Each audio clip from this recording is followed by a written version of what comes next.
दोस्तों, मेरे चैनल को जरूर सब्सक्राइब करें। आपका बहुत बहुत धन्यवाद। सरयू नदी के पास एक बहुत बड़ा जंगल था। उस जंगल में काफी सारी जानवर रहते थे जो प्यास लगने पर नदी में आकर पानी पीते थे। नदी के दूसरे किनारे पर एक और छोटा सा जंगल था जहां बहुत कम जानवर थी। एक दिन बड़ी जंगल का छोटा खरगोश सरयू नदी के पास आकर पानी पी रहा होता है। तभी नदी के दूसरी ओर खड़ा एक बाघ उसे देख रहा होता है। यह खरगोश आज मेरा भोजन बन सकता है। वैसे भी मेरे जंगल में अब शिकार करने लायक जानवर बचा भी नहीं है। क्यों न मैं नदी के उस पार वाले जंगल में जाकर शिकार करूं। और वैसे भी वह जंगल बहुत बड़ा है और वहां का शेर भी मूर्ख और शाकाहारी है। पता नहीं ऐसे शेर मर क्यों नहीं जाते। बाघ खरगोश को देखकर शिकार करने की सोचता है और शिकार करने की लालच में नदी के दूसरी ओर चला जाता है। अपनी ओर बाघ को आता देख खरगोश वहां से भागने लगता है, पर तभी बाघ उसे आवाज देकर रोक लेता है। अरे खरगोश, मुझे देखकर कहाँ भाग रहे हो? तसल्ली से पानी पी लो भाई। मैं तो बस तुमसे बात करने आ रहा था। क्या तुम सच बोल रहे हो? हाँ, मुझे तुम्हारे जंगल का शेर सिंह के बारे में बात करना है। मैंने सुना है कि वह तुम्हारा बहुत चिंता करता रहता है। खरगोश समझ चुका था कि बाघ उसे अपनी बातों में फुसलाने की कोशिश कर रहा है, इसीलिए खरगोश उसकी बातों का कोई जवाब नहीं देता और तुरंत वहां से भागने लगता है। परंतु खरगोश बाघ से तेज नहीं भाग पाता और बाघ उसका शिकार कर लेता है। यहाँ के जानवर बड़ी आसानी से शिकार हो जाते हैं, तो क्यों न मैं इसी जंगल में रहकर आसानी से शिकार किया करूं। बाघ अभी इसी जंगल में रहकर ही शिकार करता रहता है। इस तरह से जंगल में जानवर कम होने लगते हैं। एक दिन अरे लोमड़ी, मैंने सुना है कि तुम अपनी सहेली से मिलने के लिए दूसरे जंगल में जा रही हो। हाँ, लेकिन तुम्हें मेरी इतनी चिंता क्यों हो रही है? देखो लोमड़ी, तुमने सांप के अंडे के साथ जो हरकत की थी, जिसके लिए तुम्हें शेर सिंह ने सजा दी थी, इसके लिए तुम जंगल से भाग नहीं सकती। लेकिन मैं भाग नहीं रही हूँ। मैं तो अपनी सहेली से मिलने उस जंगल में जा रही हूँ। पर मुझे शक है कि तुम मौके देखकर भाग भी सकती हो, इसीलिए मैं तुम पर नजर रख रहा हूँ। देखो भैया, मैं शेर सिंह की हुक्म का पालन कर रही हूँ, लेकिन तुम अपना ड्यूटी ढंग से नहीं कर रहे हो। क्यों? तुमको क्यों लग रहा है कि मैं अपनी ड्यूटी ढंग से नहीं कर रहा हूँ? दरअसल इस वक्त तुम्हें जंगल में हमारी जानवर पर ध्यान रखनी चाहिए, क्योंकि हमारी जंगल की जानवर कम हो रहे हैं। सुना है जंगल में कोई शिकारी घुस आया है जो हमारे जानवरों का शिकार कर रहा है। लोमड़ी, तू चालाक है, ये मैं जानता हूँ, लेकिन मैं भी इतना बेवकूफ नहीं हूँ, ये तू जान ले। मैं तेरे बातों में नहीं आने वाला। याद रखना, अगर आज तुम मेरे बातों पर यकीन नहीं करोगे, तो तुम भी किसी दिन कोई शिकारी जानवर का शिकार बन जाओगे। चाहे जो भी हो जाए, मैं तुम्हें यहाँ से जाने नहीं दूंगा। देखो, मेरा जाना बहुत जरूरी है। मैं 2-3 दिन में वापस आ जाऊंगी। मुझे जाने दो। ठीक है, मैं तुम्हें जाने दूंगा, लेकिन मेरा एक शर्त है। शर्त? कैसी शर्त? यही कि तुम्हें उस जंगल के थाने में जाकर रोज हाजिरी देनी होगी। मुझे मंजूर है। लोमड़ी को पता था कि जंगल से जानवर कम हो रहे हैं, इसीलिए वह हाथी की शर्त मानकर वहां से चली जाती है। वहीं दूसरी ओर हाथी जंगल की निगरानी करने लगता है। तब दिखता है कि जंगल से कुछ खरगोश गायब है। इस चिंता में कई खरगोश आपस में बात भी कर रहे होते। देखो भाइयों, हमें सावधान रहना होगा, क्योंकि जंगल से खरगोश गायब हो रहे हैं। हाँ, लेकिन इस बात का फरियाद हमें शेर सिंह को करनी चाहिए। तभी खरगोश की बात सुनकर हाथी उनके पास आता है। क्या हुआ है भाई? तुम सब आपस में क्या मीटिंग कर रहे हो? मुझे भी बताओ। हाथी भैया, तुम शेर सिंह के सेनापति हो। क्या तुम हमारी फरियाद राजा तक पहुंचा सकते हो? अरे भाई, तुम्हारी रक्षा करना ही मेरा ड्यूटी है। बताओ, तुम्हारी क्या शिकायत है? हाथी भैया, कुछ दिन से हमारे कई साथी गायब हो गए हैं। अगर तुम्हें अपनी जंगल की फिक्र है, तो हमारी साथी खरगोश को ढूंढ के लेके आइए। क्या तुम्हें किसी पे शक है? हम सिर्फ इतना जानते हैं कि जो खरगोश गायब हुए हैं वह सब पानी पीने के लिए नदी के पास गए थे और तब से वापस नहीं आए हैं। और वह लोग गायब कितने दिन से हो रहे हैं? पिछले कई दिन से एक एक करके खरगोश गायब हो रहे हैं हाथी भैया। खरगोश की बात सुनकर अब हाथी को भी लोमड़ी की बात पर यकीन हो जाता है। लोमड़ी भी यही कह रही थी कि जंगल में कोई शिकारी आया है। हाथी वहाँ सोच ही रहा होता है कि तभी वहाँ 2 बकरी आती है। हे भगवान, अब क्या होगा? कौन बचाएगा हमें? अरे बकरियां, क्या हुआ है तुम्हें? क्यों रो रही हो? हाथी भैया, अच्छा ही हुआ जो आप हमें यहीं मिल गए। हम शेर सिंह के पास शिकायत करने जा रही थी। तुम भी शिकायत करना चाहती हो? हाँ, आखिर तुम लोगों का क्या तकलीफ है? हाथी भैया, कुछ दिन पहले कुछ खरगोश जंगल से गायब हुए थे और अब बकरियां भी गायब हो रहे हैं। लगता है कोई शिकारी हमारे जंगल में घुस आया। पूरा जंगल इसी बात से परेशान था कि आखिर उनका शिकार कर कौन रहा है। अब वह सभी मीटिंग के लिए शेर सिंह के पास जाते हैं और सारी बातें शेर सिंह को बताते हैं, जिस पर शेर सिंह अपनी जंगल की जानवरों से कहता है, आप सब फिक्र मत करो, मैं बहुत जल्द पता लगा लूंगा कि यह काम किसका है और कौन हमारे जंगल का जानवरों का शिकार कर रहा है। तो अब हम क्या करेंगे शेर सिंह? आप लोगों से हमारी यह विनती है कि आप लोग जंगल से बाहर नहीं जाएंगे। जिसको भी पानी पीना है वह इसी जंगल का तालाब का पानी पिएगा। महाराज, आपका ये हुक्म हमें कब तक पालन करना होगा? एक बार बस मैं उस शिकारी को पकड़ लूं, उसके बाद आप लोग जंगल से बाहर जाकर भी पानी पी सकते हो। सभी जानवर शेर सिंह की बात मान जाता है और जंगल से बाहर जाना बंद कर देती है। 2 दिन बीत जाती है और जंगल से कोई भी जानवर गायब नहीं होता। उधर शिकार नहीं मिलने पर अब बाघ परेशान हो जाता है, क्योंकि 2 दिन से उसने कोई शिकार नहीं किया था। इतना बड़ा जंगल है, इतने सारे जानवर है, तो फिर यह कमबख्त जानवर पानी पीने के लिए बाहर क्यों नहीं आ रहे हैं? 2 दिन से मैंने कोई शिकार नहीं किया, भूख के मारे मेरी जान निकल रही है। लगता है अब शिकार करने के लिए नदी का किनारा छोड़ जंगल के अंदर जाना पड़ेगा। आखिर मैं भी तो देखूं, इस जंगल में सभी जानवर आखिर गायब कहाँ हो गए हैं। अब देखता हूँ मुझसे कैसे बचते हैं इस जंगल के जानवर। इतना बोलकर बाघ छुपकर जंगल के अंदर घुस जाता, जहां वह देखता है एक बकरी घास खा रही होती है। उस बकरी को घास खाता देख बाघ पीछे से उस पर हमला कर देता है और उसे मारकर अपने साथ जंगल से बाहर ले जाता है। ये सब एक दूसरी बकरी देखती रहती है। अच्छा, तो ये बात है। अभी मैं जाकर शेर सिंह को बताती हूँ। फिर बकरी सभी जानवरों को इकट्ठा करके शेर सिंह के पास पहुंचती है। महाराज, हमारे जंगल में दूसरे जंगल का बाघ घुस आया है और वही हमारे जंगल में शिकार कर रहा है। महाराज, वह बहुत तेज और बहुत दुष्ट शिकारी है। उसने हमारे सामने ही हमारे साथी को मार डाला, जो मैंने अपने आंखों से देख के आया हूँ। महाराज, अब आप कुछ कीजिए महाराज, नहीं तो हमारे प्रजाति खत्म हो जाएंगी। महाराज, अब कुछ करना ही पड़ेगा। अब आप कुछ कीजिए महाराज, नहीं तो हमारी प्रजाति खत्म हो जाएंगी। हाँ महाराज, अब कुछ करना ही पड़ेगा। सबकी बात सुनकर शेर थोड़ी देर सोचकर बोला, लोमड़ी कहाँ है? महाराज, वो नदी के उस पार वाले जंगल में गई है। शेर सिंह लोमड़ी के मदद से बाघ को पकड़ने का मन ही मन प्लान करके बोला, देखो, इस जंगल का जानवरों का रक्षा करना हमारा पहला कर्तव्य बनता है और मैं आप लोगों की रक्षा जरूर करूंगा। बस आप सबको मेरा साथ देना होगा। जैसे मैं बोलूंगा वैसे आप सबको करना होगा। हाँ, हम सब तैयार हैं महाराज। तो सुनो, आप लोगों में से कोई भी उस नदी के किनारे नहीं जाएगा और जब वह शिकारी को शिकार नहीं मिलेगा तब वह जंगल के अंदर आने के लिए मजबूर हो जाएगा और वो जब जंगल के अंदर आ जाएगा तब मैं जंगल की किसी एक जानवर को उसके सामने भेजूंगा।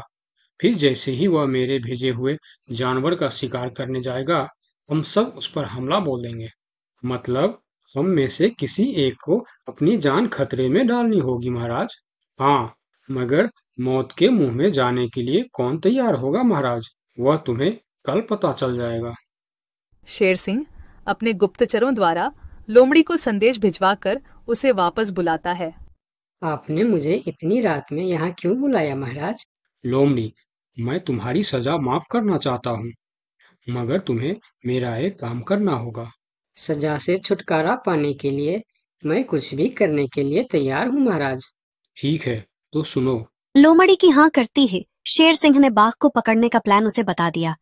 महाराज, जब बाघ मेरा शिकार करने आएगा तब आप मुझे टाइम पर आकर बचा तो लेंगे ना? मैं शेर हूँ, कोई नेता नहीं जो वचन देकर मुकर जाऊंगा।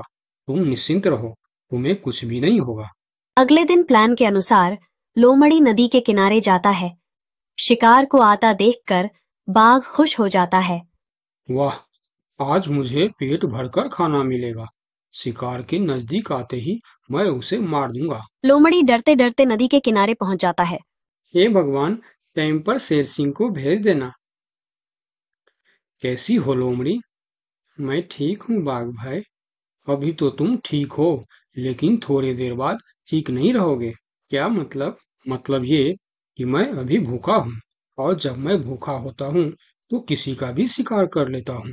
इतना बोलकर जैसे ही बाघ लोमड़ी की तरफ जाता है, वो शेर सिंह के जाल में फंस जाता है और वहां सारी जानवर आ जाता है। बाघ, तू शिकार के लालच में मेरे चंगुल में फंस गया है। अब तेरी कहानी खत्म। तुमने मुझे धोखा दिया शेर सिंह। जैसी करनी वैसी भरनी, मुहावरा तो तूने सुना ही होगा। बाघ, तू सबको धोखे से मारता था, इसीलिए मुझे तुम्हें भी धोखे से मारना पड़ा। मुझे माफ कर दो शेर सिंह, मैं हमेशा के लिए जंगल छोड़कर चला जाऊंगा। तूने हमारे जनता पर अत्याचार किया है, अब तुम्हें इसका हिसाब चुकाना पड़ेगा। साथियों, अपना बदला ले लो। शेर सिंह की आज्ञा मिलते ही सारे जानवर उस बाघ पर टूट पड़ता है। इस तरह से शेर सिंह अपने चालाकी और सूझबूझ से अपने जंगल के जानवरों की रक्षा करता है। इस कहानी से हमें यही सीख मिलती है कि धोखे का अंजाम धोखा ही होता है, जैसी करनी वैसी भर।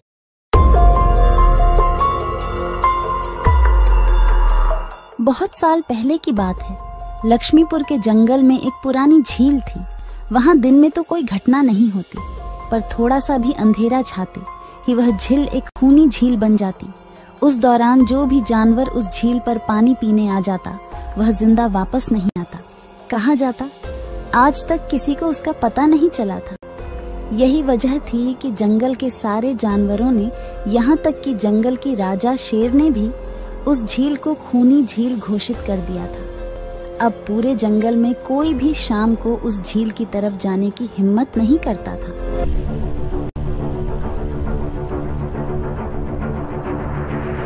एक दिन उस जंगल में एक बंदर आ जाता है। उसकी और खरगोश की मुलाकात होती है। अरे बंदर भाई, कौन हो तुम? पहले तो तुम्हें इस जंगल में कभी नहीं देखा। खरगोश भाई, आज तक मैं शहर में इंसानों के बीच चिड़ियाघर में था, किसी तरह आजाद होकर आया हूँ।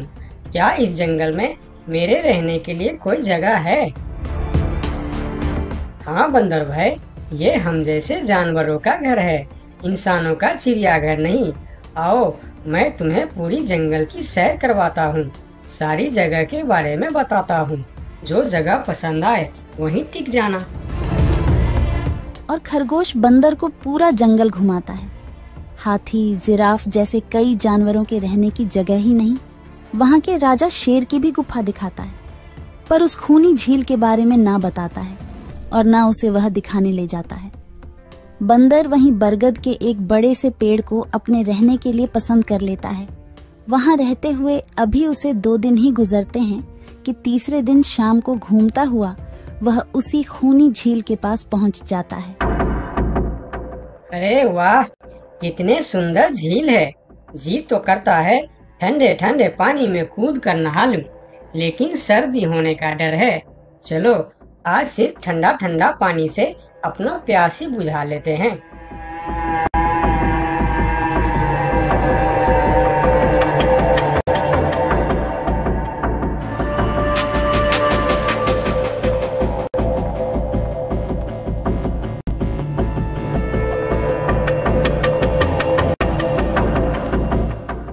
अरे बंदर भाई, तुम इतने डरे हुए क्यों हो?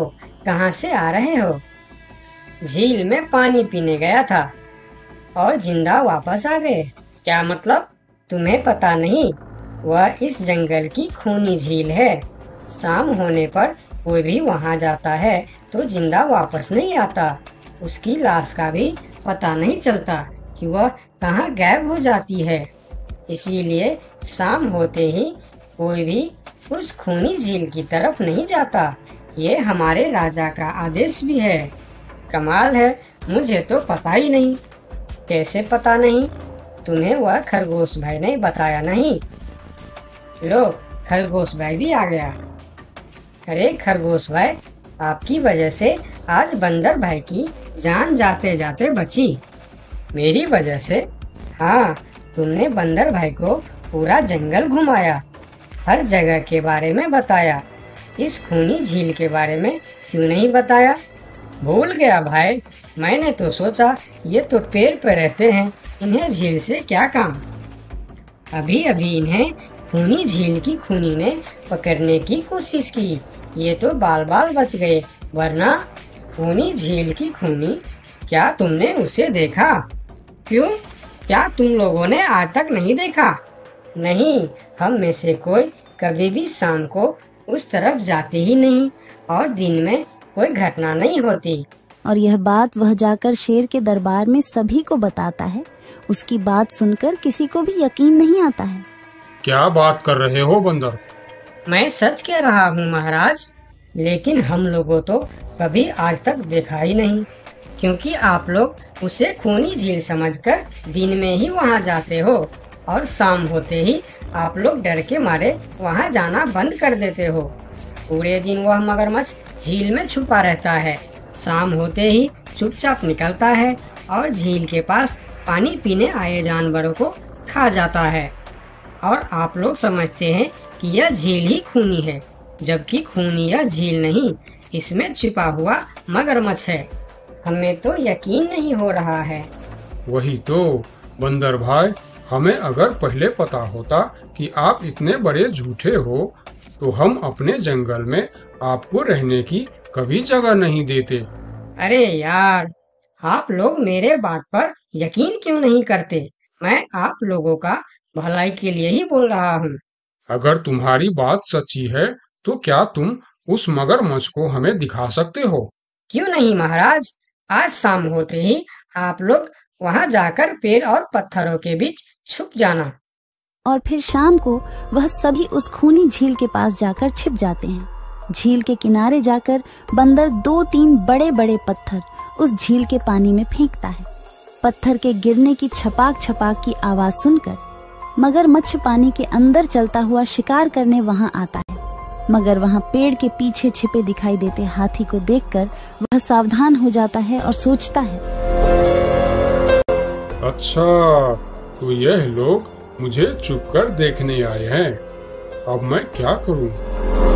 हाँ, ये लोग तो बेवकूफ है, इन्हें फिर से बेवकूफ बनाते हैं। मैं फिर से पत्थर बन जाता हूँ। देखा, हमने कहा था ना, झील में एक बड़ा सा पत्थर है। हाँ, देखो, यही पत्थर तो हमें हमेशा रात में दिखाई देता है। हाँ, वही तो। ये पत्थर सिर्फ रात को क्यों दिखता है, दिन में क्यों नहीं दिखता, कभी सोचा है? हाँ, रात को चंद्रमा की वजह से पानी में ज्वार आता है तो वह पत्थर ऊपर हो जाता है। दिन में ज्वार नहीं आता तो पत्थर पानी में डूबा रहता है। उनकी बेवकूफी भरी बातें सुनकर बंदर परेशान हो जाता है। अरे यार, तुम लोग भी ना समझते ही नहीं। ठीक है, चलो एक काम करते हैं। तुम लोगों को लगता है ना कि वह बड़ा पत्थर, कि वह बड़ा ही मजबूत पत्थर है। अगर यह खुद ही बता दे कि यह एक मजबूत पत्थर है तो मैं भी मान जाऊंगा और अभी गुलाटी मारते हुए झील में छलांग लगा दूंगा और तैरता हुआ इस तरफ से उस तरफ चला जाऊंगा। यह सुनकर मगरमच्छ के मुंह में पानी आ जाता है। लगता है आज बंदर का नरम नरम मांस खाने का मौका मिलेगा। वैसे भी ये सारे जानवर बेवकूफ है। आज तक मुझे पत्थर ही समझते आए हैं। मैं पत्थर हूँ, मैं मजबूत पत्थर हूँ। सुना आप लोगों ने, ये कैसे आप लोगों को बेवकूफ समझता है। अरे पत्थर भी कभी बोलते हैं क्या? अब सभी की समझ में बंदर की बात आ जाती है। रात भर सभी शेर राजा की गुफा में मीटिंग करते हैं। बंदर सही कह रहा था, यह मगरमच्छ जरूर कहीं दूसरे जगह से हमारे जंगल में आ गया है। लेकिन अब क्या करे? अगर धरती पर होता तो मैं उसे धूल चटा देता था, लेकिन पानी में हमारा शक्ति कम हो जाती है। तो क्या इससे हमें कभी छुटकारा नहीं मिलेगा महाराज? मेरे ख्याल से तो नहीं। मिलेगा महाराज, ये पानी में भी रहेगा, हमें देखेगा भी, मगर वह कुछ कर नहीं पाएगा। ये कैसे हो सकता है? हो सकता है हाथी भाई, बस आप लोग मुझे 2 बड़े बड़े रस्सी दे दो। रस्सी का क्या करोगे? मैं शहर के चिड़ियाखाना में था तो एक एक तरीका सीखा है जानवरों पर कब्जा करने की। हम इस पर कब्जा कर लेंगे। और बंदर को 2 बड़ी बड़ी रस्सी लाकर दी जाती है। फिर बंदर उन सभी के साथ रस्सी लेकर उस खूनी झील पर पहुंचता है।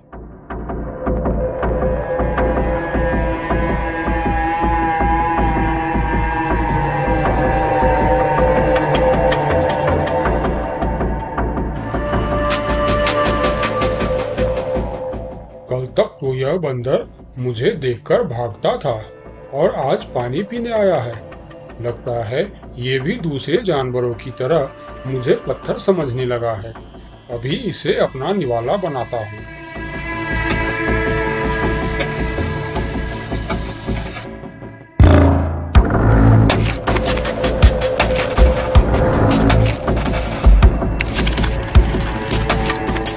अरे ये तो भाग भी नहीं पा रहा है। अब यह जितना ज्यादा फरफराएगा उतना यह फंदा कसता जाएगा, और चुपचाप रहेगा तो फंदा ढीला रहेगा। जैसे यह फिर हिलेगा फिर फंदा कसता जाएगा। अब न यह इससे छूट सकता है और न पानी में जा सकता है। अरे वाह, फिर तो यह हमारा कुछ भी नहीं बिगाड़ सकता। अब हम सारे जानवर इस झील में कभी भी पानी पी सकते हैं, कभी भी नहा सकते हैं।